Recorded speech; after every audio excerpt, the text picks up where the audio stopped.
അധികാരമുള്ള ഒരു രാജ്യത്താണ്, ഒരു മതരാഷ്ട്രമല്ല ഇത് എന്നത് മനസ്സിലാക്കണമെന്ന് അഭ്യർത്ഥിച്ചുകൊണ്ട് അത് തന്നെയാണ് ഞാനും പറഞ്ഞത്. അത് തന്നെയാണ് നമ്മൾ മനസ്സിലാക്കേണ്ടത്. അക്ഷതം സ്വീകരിക്കുന്നതുമായി ബന്ധപ്പെട്ട് അക്ഷതം സ്വീകരിക്കാൻ കഴിയുന്നത് പോലെ തന്നെ അക്ഷതം സ്വീകരിച്ചതിനെ വിമർശിക്കാനും നമ്മുടെ രാജ്യത്ത് സ്വാതന്ത്ര്യമുണ്ടെന്നേ. ശരി, എനിക്ക് ഇത് പറഞ്ഞോട്ടെ, ഈ വിമർശനങ്ങൾ പറഞ്ഞോട്ടെ.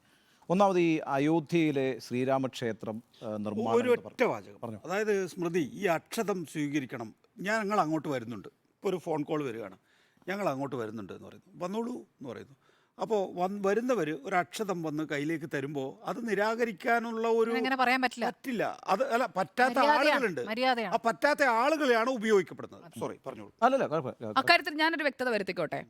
അതായത് അക്ഷതം സ്വീകരിക്കാനായി വീട്ടിലേക്കൊന്ന് വരട്ടെ എന്ന് വിളിച്ചുകൊണ്ട് ഇതുവരെ അങ്ങനെ വിതരണം നടത്തിയതായി എൻ്റെ അറിവിലില്ല. ഇത് വിതരണം ചെയ്ത ഇടങ്ങളെക്കുറിച്ച് അല്ലെങ്കിൽ നമ്മൾ ഇതുവരെ കണ്ട വാർത്തകളിലും അങ്ങനെയല്ല. കൃത്യമായി അനുമതി ചോദിച്ച് മോഹൻലാൽ ആയിക്കോട്ടെ, ദിലീപും കാവ്യമാധവനും ആയിക്കോട്ടെ, കേരളത്തിൽ വിതരണം ചെയ്ത വ്യക്തികൾ എല്ലാവരുടെയും അടുത്ത് അവരുടെ അനുമതിയോടെ, അവരുടെ പൂർണ്ണമായ സമ്മതത്തോടെ ഇത് നിങ്ങൾ സ്വീകരിക്കുന്നതും ചിത്രങ്ങൾ പോസ്റ്റ് ചെയ്യുന്നതും അടക്കം. ഞാൻ അക്ഷതം സ്വീകരിച്ചവർ എന്ന് പറഞ്ഞതുകൊണ്ടാണ് ഞാൻ പറഞ്ഞത്. അക്ഷതം സ്വീകരിക്കുന്നവരൊന്നും അവരുടെ അനുമതി ഇല്ലാതെ ആർക്കും അറിയാത്തവരുണ്ട്. മോഹൻലാലൊക്കെ ചിലപ്പോൾ അറിഞ്ഞുകൊണ്ടായിരിക്കും സ്വീകരിച്ചിട്ടുണ്ട്. പക്ഷേ ചിത്ര അതായിരിക്കണമെന്നില്ല എന്ന് മാത്രമാണ് എനിക്ക് വാദം. ശരി, അപ്പോൾ ഈ ഞാനിതിനകത്ത് KS ചിത്രയുടെ പ്രായം പറഞ്ഞത് വളരെ പ്രധാനപ്പെട്ടൊരു കാര്യം തന്നെയാണ്. കാരണം വെച്ചാൽ 28ാമത്തെ വയസ്സെന്ന് പറയുന്നത്, 28 വയസ്സെന്ന് പറയുന്നത് നമുക്ക് കാര്യങ്ങളൊക്കെ അറിയാനും ഒക്കെ പറ്റുന്നൊരു കാലമാണ്. 38 വയസ്സെന്ന് പറയുന്നത് രാജ്യത്തെ നടുക്കിയ ഒരു വലിയ കൂട്ടക്കൊല, കൂട്ടക്കുരുതി, ഒരു സംസ്ഥാനം നിന്ന് കത്തുന്ന വാർത്തകളാണ്. നമ്മൾ എത്രത്തോളം പിന്തിരിഞ്ഞു നിന്നാലും നമ്മളെ തേടി വരുന്ന വാർത്തകളാണ് അതൊക്കെ. അപ്പം ഈ സംഭവങ്ങളൊക്കെ KS ചിത്രയ്ക്ക് അറിയാം. എന്ന് മാത്രമല്ല, അയോധ്യയിൽ രാമക്ഷേത്രത്തിൻ്റെ രാമപ്രതിഷ്ഠ എന്ന് പറയുമ്പോൾ ഈ അയോധ്യ എന്നുള്ള വാക്ക് തന്നെ വളരെ കോൺട്രവേഴ്സ്യൽ ആയിട്ടുള്ളൊരു വാക്കാണ്. ആ വാക്കിൽ നിന്നാണ് ആ വാക്കുന്നി. അപ്പോൾ അങ്ങനെയൊക്കെയുള്ള കാര്യങ്ങൾ വരുമ്പം ചിത്ര ഒരു എന്താ പറയുക, ഇത് നമ്മൾ പൊളിറ്റിക്കൽ കറക്റ്റ്നെസ്സിൻ്റെയൊക്കെ ഒരു കാലഘട്ടത്തിലല്ലേ ജീവിക്കുന്നത്. നമ്മൾ പൊളിറ്റിക്കലി കറക്റ്റ് ആയിരിക്കണം. ഞാൻ വിചാരിക്കുന്നതേ ഇല്ല സുജയ, ഈ അയോധ്യയിലെ ഈ ശ്രീരാമക്ഷേത്രം, അതിൻ്റെ ആ പ്രതിഷ്ഠ എന്ന് പറയുന്നത് ഭക്തിയുടെ മാത്രം ഒരു പ്രശ്നമല്ല. ഇന്ത്യൻ രാഷ്ട്രീയത്തിൽ അയോധ്യ ഒരു തെരഞ്ഞെടുപ്പ് വിഷയമാണ്, ഒരു രാഷ്ട്രീയ പാർട്ടിയുടെ അജണ്ടയുമായി ബന്ധപ്പെട്ട വിഷയമാണ്. അതിന് ഞാൻ ഈ അയോധ്യ എന്ന് പറയുന്ന ഈ ശ്രീരാമൻ്റെ ജന്മഭൂമിയിൽ ശ്രീരാമൻ്റെ ഒരു പ്രതിമ വയ്ക്കുന്നു എന്നതിലേക്ക് ലളിതമായി ഞാൻ മനസ്സിലാക്കുന്നതേയില്ല.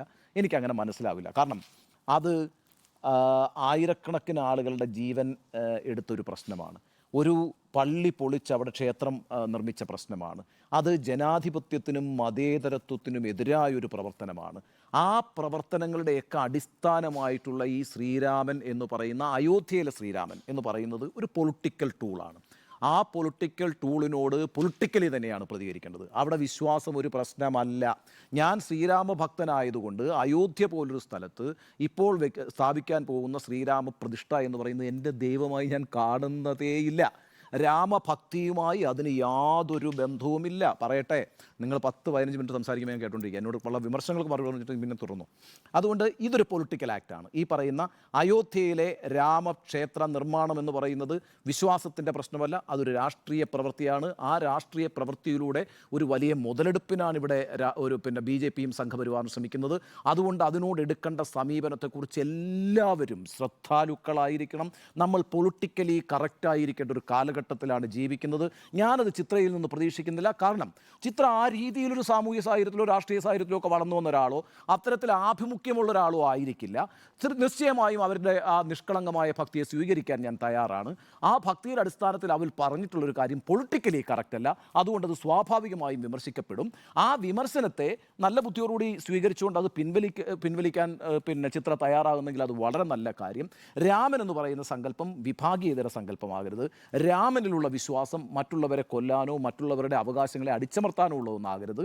രാമൻ എന്ന വിശ്വാസം മനുഷ്യരെ യുണൈറ്റ് ചെയ്യാനുള്ളൊരു സംഭവമായിട്ട് മാറണം. കാരണം ഗാന്ധി രാമനെയാണ് ഉത്തമ പുരുഷനായി കണ്ടുകൊണ്ട് രാമൻ്റെ രാജ്യത്തെ മാതൃകയാക്കി വെച്ചത്. ഗാന്ധി ഇൻക്ലൂസീവായ ഒരു രാജ്യത്തെ സങ്കല്പിച്ചതുകൊണ്ടാണ്. ഇവിടെ നരേന്ദ്രമോദിയുടെയോ അമിത്ഷായുടെയോ സംഘപരിവാറിൻ്റെയോ രാമൻ എന്ന് പറയുന്നത് ഞാൻ വിശ്വസിക്കുന്ന രാമനല്ല.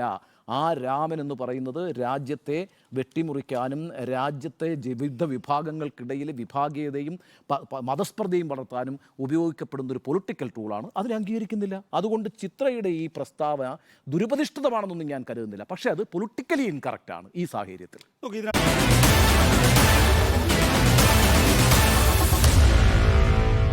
Meet the editors.